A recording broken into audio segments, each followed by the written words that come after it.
Till now we have learned about creating new threads using thread class and runnable interface, and we have also learned about the join method of the thread class, which makes the parent thread wait until the child thread's execution gets completed.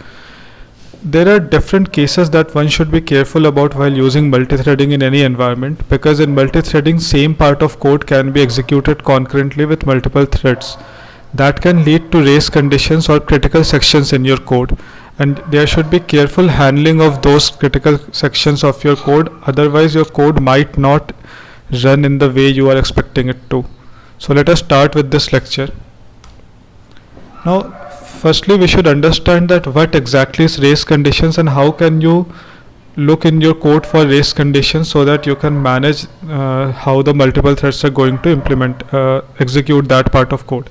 Now race conditions generally occur in Java when a single resource is modified by multiple threads at the same time. That is, as the name race conditions actually say, that it basically what happens is if two threads are coming in, actually only one of them will execute that part of code. And if you are wondering that why the execution didn't happen twice, it will be because of some memory glitches or some parallel execution problems. So race conditions will only occur when there is a single resource and it is being modified by multiple threads at the same time.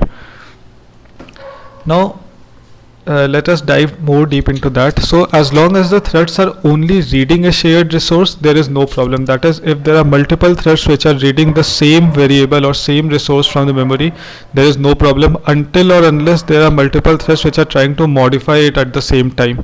Now what do we exactly mean by a shared resource? Shared resource is basically the exact memory address, the same memory address. If two or more threads are trying to modify the value stored in the same memory address, then a race condition will occur. Now some common examples of a race condition, some common scenarios where a race conditions generally occur are, the most common is a statement where there is a read then update. That is where your thread will first read from the memory address and then update the value of that memory address on the basis of what it read in the first step. Now as you can see in the example, I have given three examples: a equals to a plus 1, b equals to b minus 1, c equals to c into 3.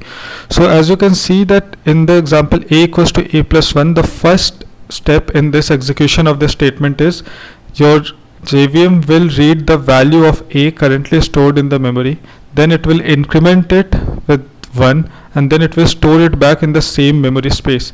Now if the two threads came in and executed this statement in parallel, let's say both currently a's value is 2, so if two threads executed, you want a's value to be 4 at the end.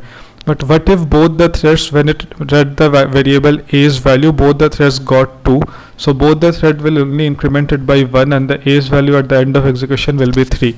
Similarly with b equals to b minus 1 and c equals to c into 3. Now let us see a race condition example in practice in code. So I have created this class to show the working example of how a race condition can occur. So what I have done is very simple. Initially I have gave the value a equals to 1. Then here in the main method I have created the object of the class and called begin demo. Inside begin demo I have created 5 new threads and I have called this method increment a with the values 1 lakh. Now as you can see inside this method a has been incremented, a equals to a plus 1, that is the read then update part of the code, and every thread will increment a by 1 lakh. So as you can see that actually after the code ends, all the value of a should be 5 lakhs 1, right? Because initially the a is 1 and after every thread executes, the value of a should be 5 lakh 1. Here after this is the begin demo code, we have then called start on all the 3 threads and then join, so that the main thread waits for all the threads to complete, and then we have printed this final value of a with the main thread at the end. So now let us run and see that whether there is any race condition which is occurring or the value of a will come correctly. So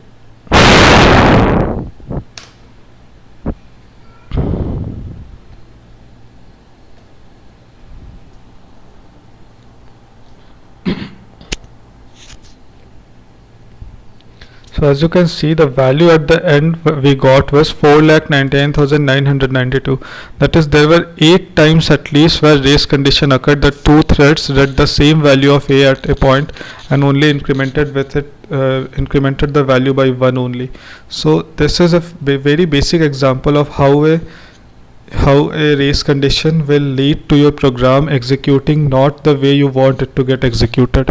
We will study more about in details that how to deal with this race conditions, and just a more important concept that the part of your code like a equals to a equals 1, the part of your code where this race condition occurs are called the critical section of your code, and how we will study in more details in the next lectures that how you should write your code so that you can make sure that multiple threads executing the critical section of your code don't result in unexpected behavior of your code.